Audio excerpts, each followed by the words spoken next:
Hi, this is Anna Eckstein with MVP Realty and Tyler Esposito with Movement Mortgage. And today we're again back for the quarterly report on the market, economy, and overall what's going on in the country. So, well, Tyler, it's already third quarter pass. It's just unbelievable how time flies. And we're going into fourth quarter now. And, I'm glad that you joined me today so we can share the updates on what's going on.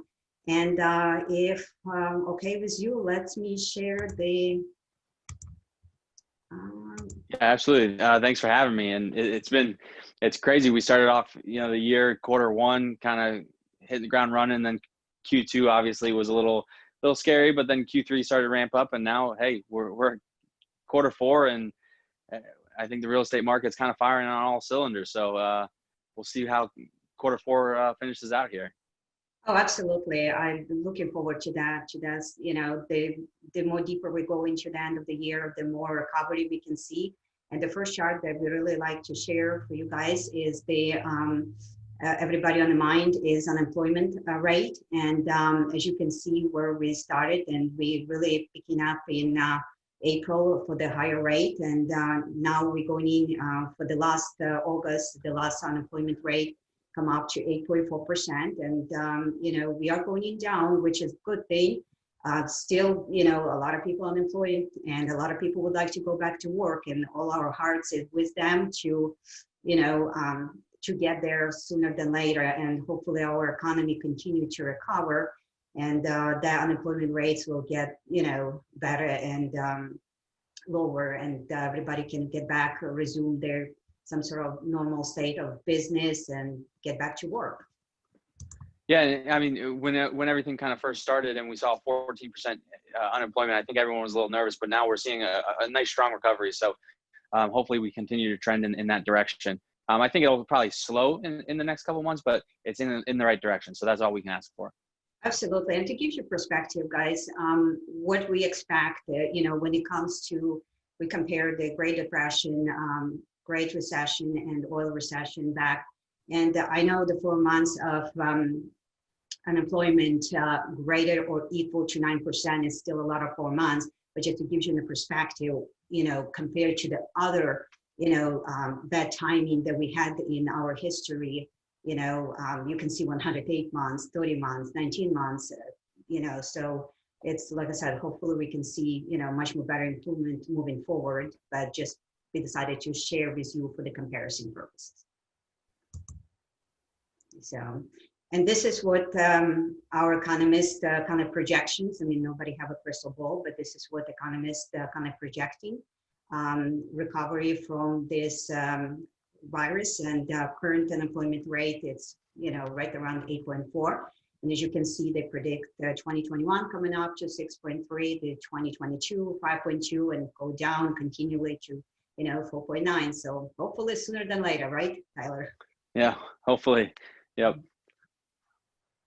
So this is an interesting article, actually. I thought it was just interesting to share because a lot of prediction has been done for the past 3 quarters, obviously. And the U.S. economy and the labor, this is actually what's coming out from Wall Street Journal. They're actually expecting to recover from the COVID-19 more quickly than previously expected. And this is actually even they raise, they increase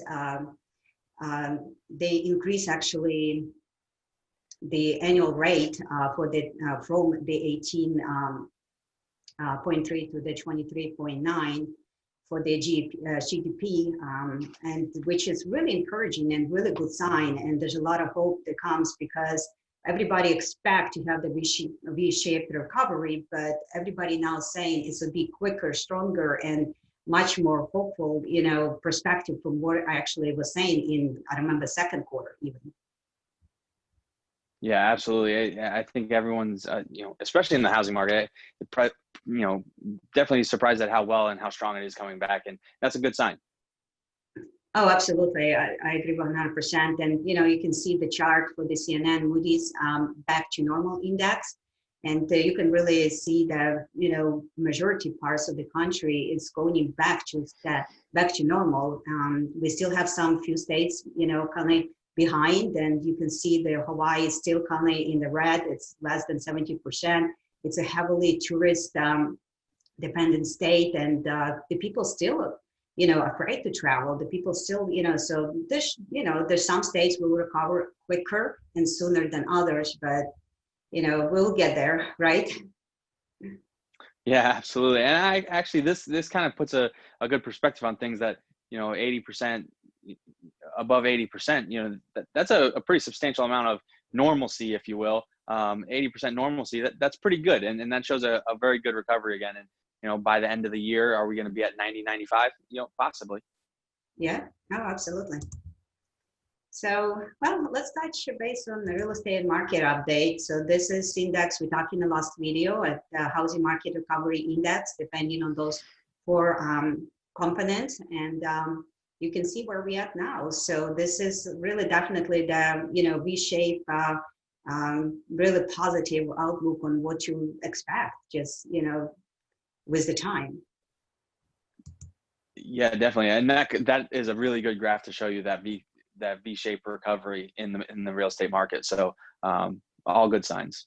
And remember this chart, actually, we will share it in the last video as well. So on the right side, we had a lot in red. And now you can see how everything starts shifting and that positivity comes. And those updates when it comes to the home appreciation pricing. And you can see, this one is actually, that's from the last chart that we had. You can see the Fannie Mae was at 0.4. Now they change the adjustment to 4.4.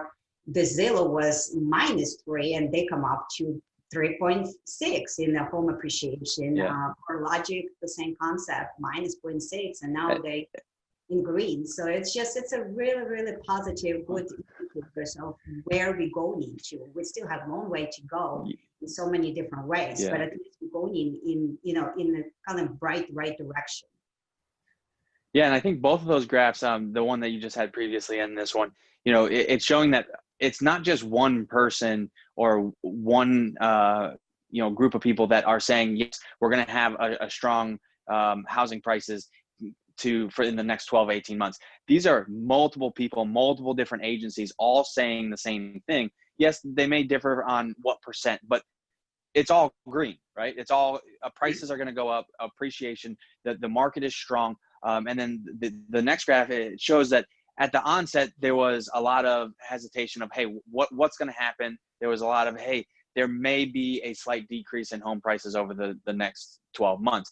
Now things are starting to shift and people have a little bit more data to show, hey, maybe we were slightly off at the beginning and we see this great recovery coming through. And we expect home prices to appreciate over the next 12, 18 months. And when you look at those appreciations, 4.4%, 3.6%, these are big percentages. These aren't, you're going to gain 1% on your investment. A 4% in appreciation year over year in housing is great, especially on a $300,000 or $400,000 investment. When you look at that equity build, it's pretty substantial. Yeah. Oh, I agree with you. This is another chart that just was thinking so interesting, it's a percentage of the responses of if it's good time to buy or sell. You can really see the kind of buyers, they still say, well, it's a good time to buy. But the sellers, you can really see the big kind of deep, down. And this is why, you see a lot of the struggle with the inventory that we have. And we still have a struggle to say, yeah, it's maybe a good time to sell, because a lot of, sellers, they may be in a position say, hey, where I will go if it's lack of inventory, I'll sell the house. And then, what you do. So this is kind of was interesting to see how, kind of sellers and buyers are thinking,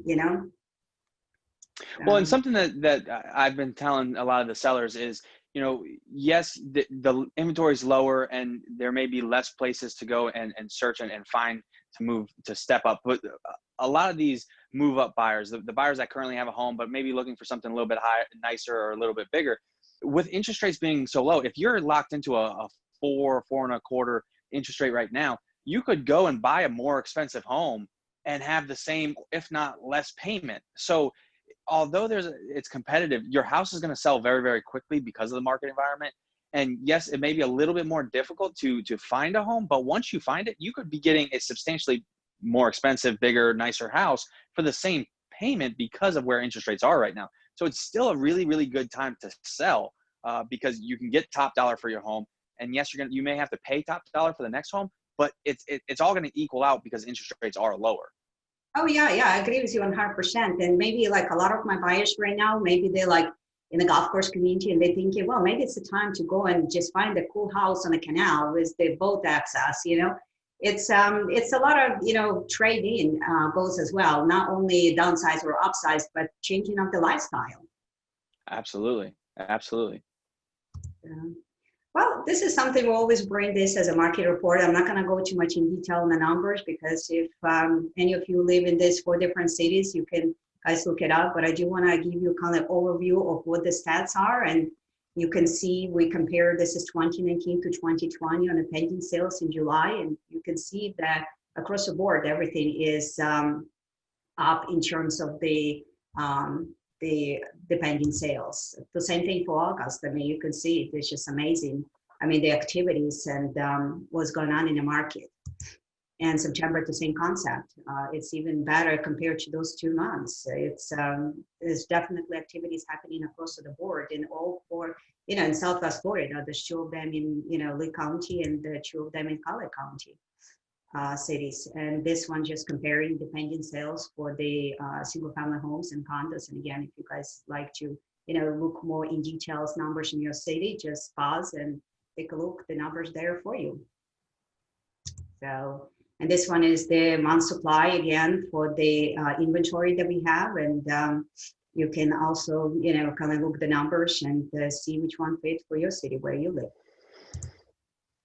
The same thing for the August, and it's interesting how the market is so shifted. It's amazing compared from the 2019 to 2020, and it's like who would ever think like we would go through something like this?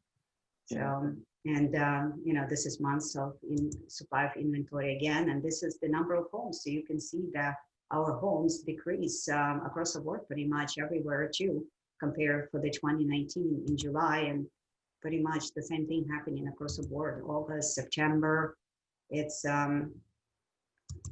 definitely, definitely the numbers are there. I'm a number person, so I always like to compare the numbers. And I think if you know your numbers, you can make some, and kind of what's going on. I mean, you can make some sort of decision what is the best would be for your family. And this is the new listings. So you can see that we had actually new listings increase in the month of July. For the 2019, and the same thing happening, but we're still so low in the inventory because think about this is not our normal year. I think a lot of people would take it off the properties off market, which is right now we are off market. But this you can see that the people still actually putting back, but because we had such a demand, and this is something about we talk about the home appreciation and why those indicators are changing, every time when they actually release. It's because supply and demand. I truly believe that, the demand and supply is driven direction of those home pricing and that home appreciation. And even though we are in this crisis, but I think because of this crisis, I think the interest rate it still remain because of the downsides of the economy. So all ingredients can all come to place. The buyers stepping in and say, well, I'm ready to buy the home. So hopefully we have more sellers who can say, yes, I'm willing to sell the home, because some of the communities, we have hardly any inventory. In some communities, we still have an inventory. So it kind of depends really, where your community located. And that's, the total sales you can see, it's just been increased even, in August, in September, it's been increased by like 42, 35%. This is the total sales that actually been closed on the properties compared to the 2019. So you see like almost like 50% more people purchasing, and this is the total current sale inventory. So that's kind of on those numbers. If you'd like to read them more in detail, you're welcome to pause the video and just read it. But I just wanted to talk now about the interest rate and like what to expect. So Tyler, what are your thoughts on this? Yeah, I mean, interest rates continue to stay low, right? And you can kind of see this.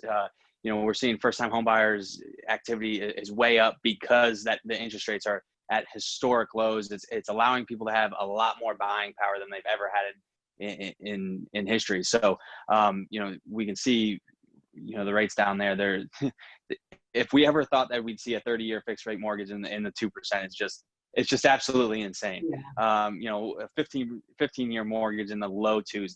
It's just, money is so cheap right now, and that's why we're seeing all this activity, and first time home buyers are really coming out and you know Yeah. large activity around that, because we're starting to see a lot more places open for rent because the renters are moving into the and starting to be buyers. So all good stuff.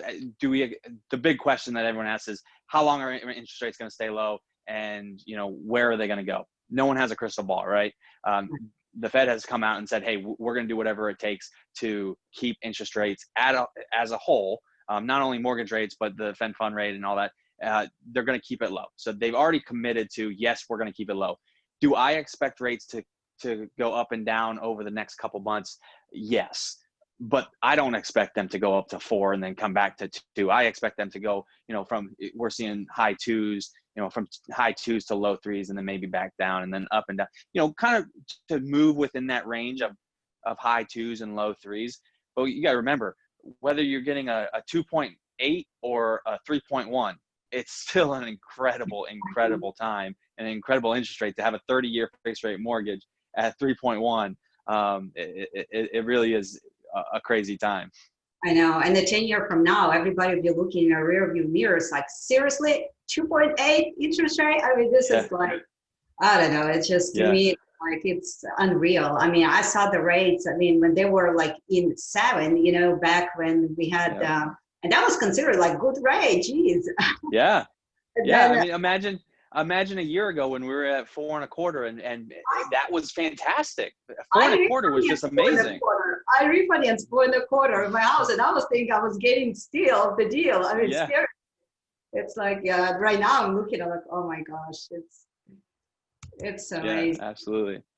And this is really interesting as well. And we've kind of talked about this a little bit. And I know that there at the very beginning in March and April, we talked a lot about, hey, are we going to see the Great Recession again and see housing market crash? But again, this shows you a big difference about what the housing affordability index is. And we still see it that it's at a moderate level. We're not at a crazy levels. Yes, we just talked about appreciation and housing prices going up, but interest rates are staying low, which is allowing that affordability to stay within in range, and it's not getting out of control. So that's a good sign. That's a sign of a healthy market at the end of the day. We should have a little bit more inventory. That would be a little bit more fun to go and house hunting, because right now it's kind of in some communities, like I said, that's pretty tough. But hopefully after this video, a lot of people would, a lot of sellers would think like, like when everybody puts property on the market, January 1st, why you wouldn't come over and just put property on the market now with less inventory, with a lot of demand? And, there's a lot of, so if you ever guys need to talk and have a home evaluation, I would love to meet you in person or via Zoom and, to have the conversation with you. So, yeah, definitely. And this kind of echoes kind of everything that we've been talking about, the housing affordability, but then also sellers that want to, change a little change. If you bought a house last year and you're locked in at a 3.7 interest rate, look at where your payment's at, $1,154. Now you can go and buy a more expensive home at a lower interest rate and actually save money. So a lot of people are saying, hey, should I refinance to save money? That's a good question. Have you thought about possibly putting your house on the market and buying a new home? And you could almost do that same savings that you're looking for the refinance, but get a better, nicer home because interest rates are so low. So you can actually reduce your payment and afford more because of where rates are. So that's another conversation that I like to have with my clients when I get somebody that says, hey, I want to refinance because I want to save $200 a month on my mortgage payment. Okay, well, are you happy with the house? How long are you going to be in the house? Oh, well, I'm going to move in 3 years. Well, why don't we just move now and put your house on the market, move now, because you can get that same savings now, but get into that house that you want, now, and then you can really start to feel that appreciation and the equity build as that appreciation grows over the next 24 months. Yeah, and maybe to get the extra 1 bedroom that you needed for your, homeschooling for the kids, or maybe to get the house with a pool. And, there's just so much. And a lot of buyers that would say, well, I'm overpaying for the house. But if you really break down the numbers, it's just amazing. Like, you're paying more for the house, but your actual monthly payment is less. This is just incredible. Absolutely. Numbers like this. It's definitely. Yeah. And absolutely. And the people saying, hey, I'm overpaying for the house, look at what it's going to be worth in 12 months. Don't go 5 years, go 12 months. I guarantee whatever you're paying whatever you're paying now is going to be substantially less than what it's going to be worth in 12 months. Then if we know that you're not going to sell it in 12 months. What if we pull it out to 5 years? You're going to have $50,000, $75,000 worth of equity in 5 years. So don't worry about that, extra $5,000 that you may be overpaying for the property. Yeah. No, I agree with you. And, this is like, just showing to you guys supply, and it's amazing how the numbers change. It's like, it's amazing. It really is. Like, when you look this data, like, so that's, yeah, so it's, this is actually kind of inventory throughout the United States on a map. And you can see majority is all in red. Some in the deep red. That's how our inventory. So as you look in Florida, we're still kind of in that orange. But it's definitely, you can feel the inventory throughout the United States. But you can see some of the states, the inventory being reduced by 50%, 54%. It's just incredible. Some of my sellers from up north, they put the property on the market for like a couple days and it's just get banking. And some of them over asking price. It's just interesting how, how everything kind of going in. But so this is kind of our market report for quarterly. I thought, to share with you guys all our, the numbers and kind of thinking of what's going on, and some economists, opinion of where we're going, what happened. And we're really excited to deliver to you this on a monthly basis, on a quarterly basis. And if you're a buyer and you're looking to move to Southwest Florida, I work with a lot of buyers and with a lot of off-market properties. And would love to continue to deliver to you the results that I've been doing. And Tyler, if you guys thinking of refinance or to purchase home down here and get the, advantage of this incredible interest rate, we're here for you. So that's what we do on our regular basis. We try to serve you guys at the highest level possible, and looking forward to have with you the conversation, even if you're planning ahead of time. So there's never too soon to plan your relocation or the second home or third home in Southwest Florida. So again, we hear our information will be listed below. And thanks so much for watching. Looking forward to speaking with you, Tyler. Do you have anything to say? I think that was good. I look forward to next month, but I think that we're going to finish Q4 strong. So if anybody has any questions, let me know. Great. All right. Well, we did it. So.